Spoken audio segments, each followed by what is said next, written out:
আলাইকুম সালাম। আশা করি সবাই ভালো আছেন, আমিও ভালো আছি। এই যে তেলের লাইন দেখতেছেন কুলোরাতে, আজ শুক্রবার কুলোরাতে তেলের লাইন দেখতেছেন, এটা স্বাভাবিক কোনো বিষয় নাই।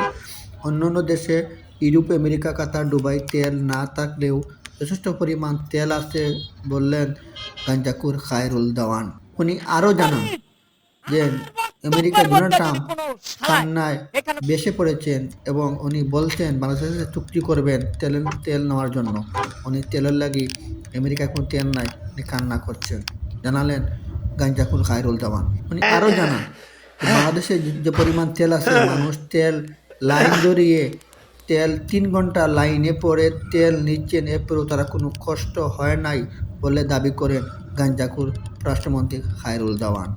উনি আরও বলেন যে বিপুল পরিমাণ তেল বাংলাদেশে আছে এবং এই যে তেল মজুত করা হয়েছে আগামী 7 বছর কোনো তেল লাগবে না বললেন রাষ্ট্রমন্ত্রী গাঞ্জাকুর খায়রুল দেওয়ান।